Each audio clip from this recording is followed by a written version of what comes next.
When Paul Potts stepped onto the Britain's Got Talent stage in 2007, barely able to make eye contact with the judges. No one expected what would happen next, not the audience, not the panel, and perhaps not even Paul himself. Then he opened his mouth, and in seconds, the room changed. The shy mobile phone salesman with a history of bullying, self-doubt, and setbacks delivered an operatic performance so powerful it became an instant global moment.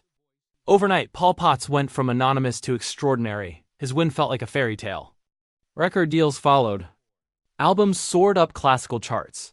He performed around the world, appeared on major television shows, and became a symbol of hope for millions who felt overlooked or underestimated. Hollywood even turned his story into a movie. To the public, Paul Potts had made it, but fame has a way of hiding what really happens. After the spotlight fades behind, the ovations and standing applause was a man, struggling to adjust to a life he never expected and didn't fully feel prepared for. The pressure to live up to a once-in-a-lifetime moment was immense. Every performance was judged against that first viral audition. Every note carried expectations that were nearly impossible to satisfy. While fans celebrated his success, Paul quietly dealt with anxiety, financial complications, health issues, and the emotional weight of sudden celebrity. Over time, questions began to surface. Why did he step back from the spotlight? Why didn't his career explode the way people predicted? And what happened after the applause stopped?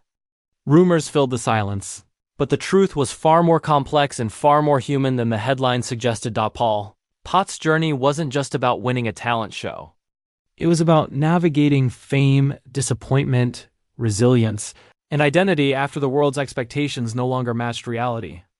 What really happened to Paul Potts is not a story of failure, it's a story of survival after a miracle moment changed his life forever. Before Paul Potts stunned the world on Britain's Got Talent, his life was defined more by survival than success.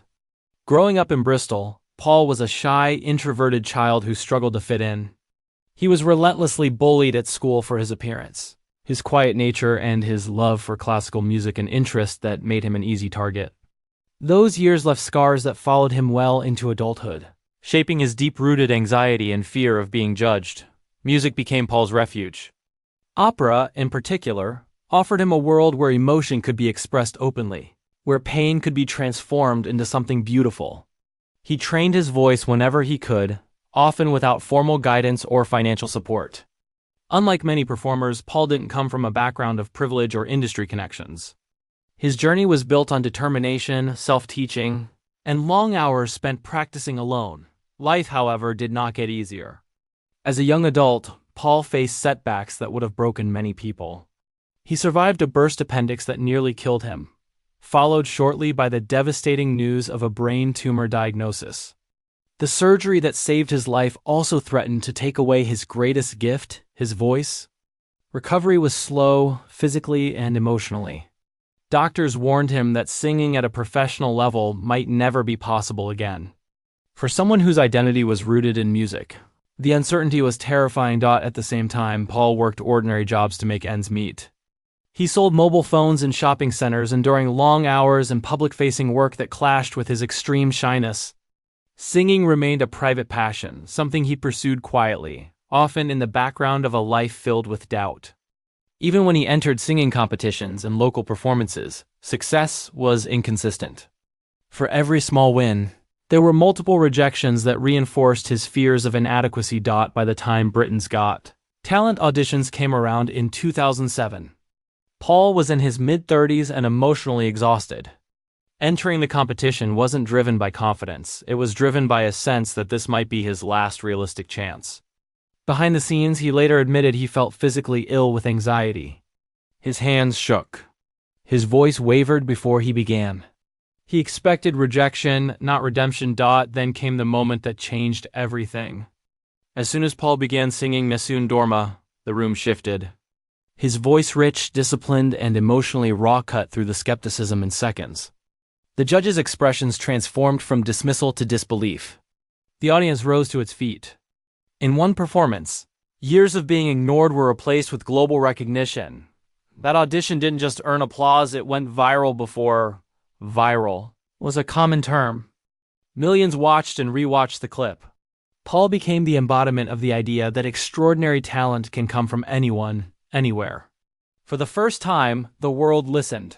But that moment also created an invisible burden. Overnight, Paul Potts wasn't just a singer, he was a symbol. And carrying that symbol into everyday life would soon prove far more difficult than stepping onto any stage. Winning Britain's Got Talent transformed Paul Potts' life instantly, but transformation doesn't always mean peace. In the weeks following his victory, everything moved at a pace he was never prepared for.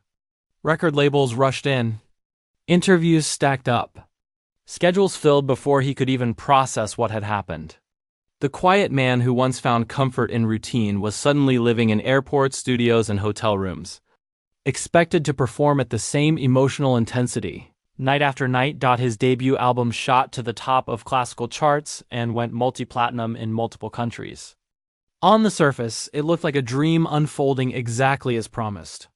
But behind the scenes, Paul felt overwhelmed. Fame amplified the very anxieties he had spent his life trying to manage. Every performance came with the unspoken demand to recreate that first magical audition. Audiences wanted the same surprise, the same tears, the same goosebumps again and again. Paul has since admitted that the pressure became suffocating. Opera is not pop music. It demands physical precision and emotional vulnerability. Performing under constant scrutiny, while battling self-doubt, took a toll on both his voice and his mental health. He feared missing a note, losing control, or disappointing people who saw him as an inspiration. Instead of feeling empowered, he often felt trapped by expectations that no human could realistically fulfill. There were also financial realities that surprised him. Despite selling millions of records, income did not always reflect the success fans assumed.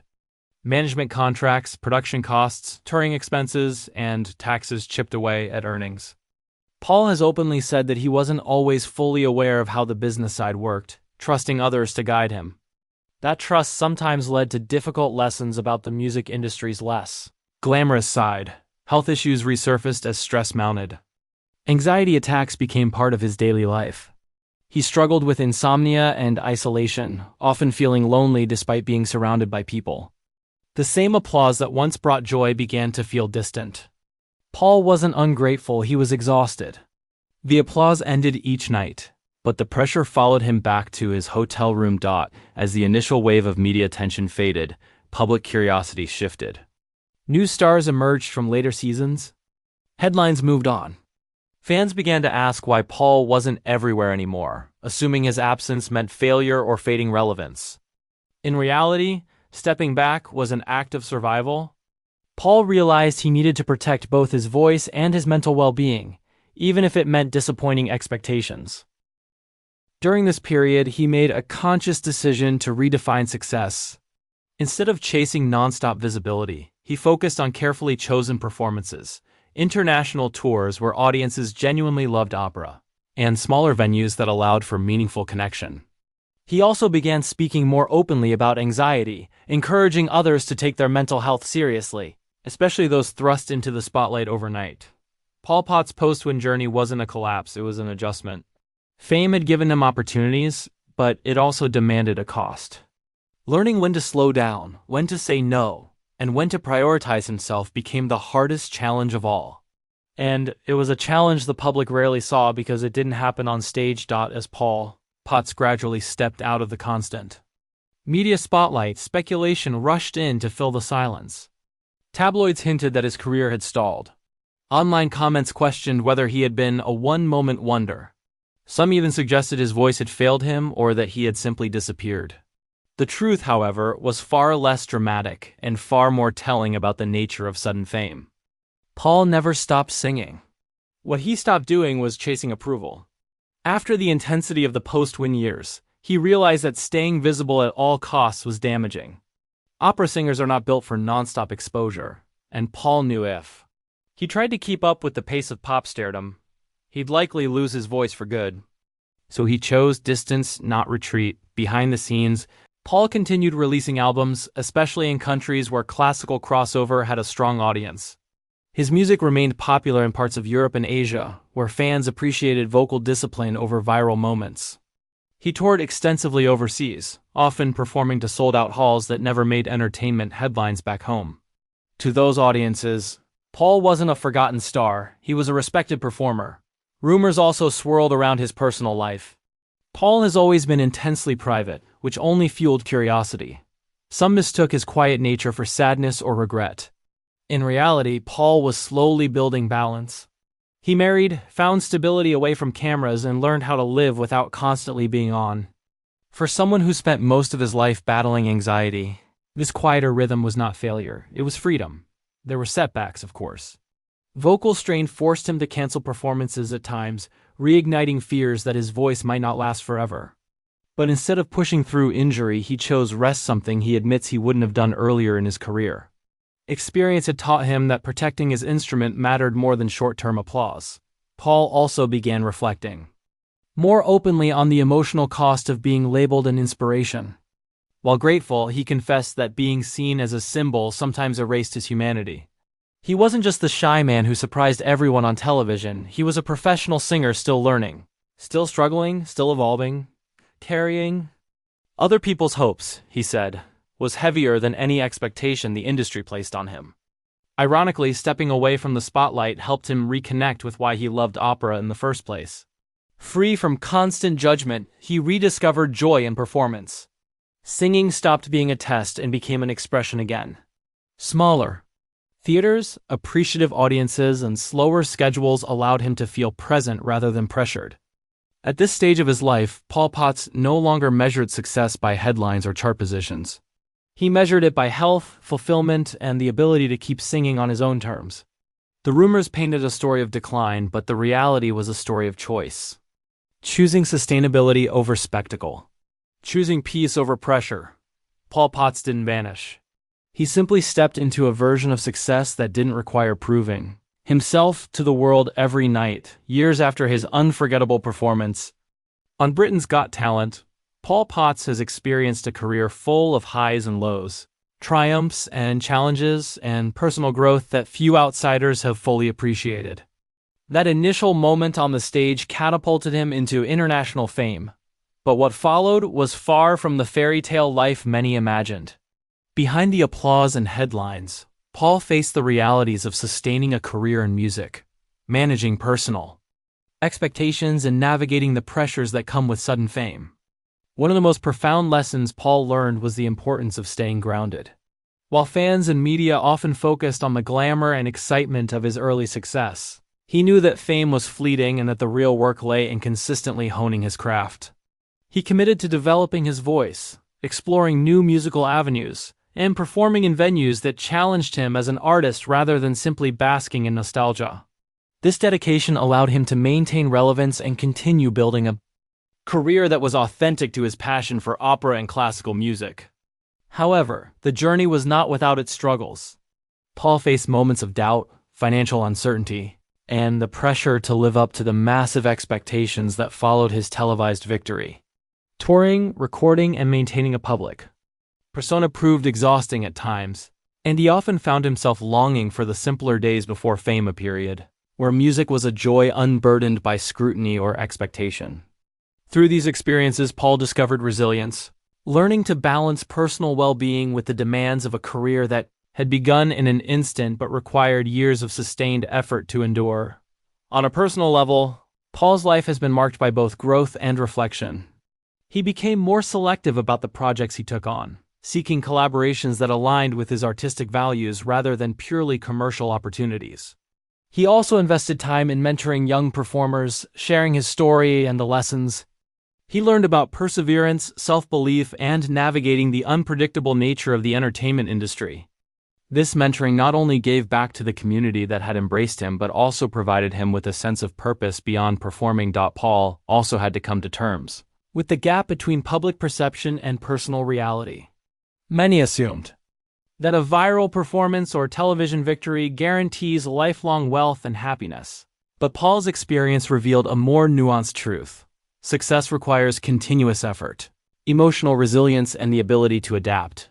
He learned to celebrate the moments of achievement without letting them define his self-worth, recognizing that personal fulfillment and artistic growth were just as important as public accolades. Looking back, Pol Potts views his journey as a testament to perseverance and authenticity.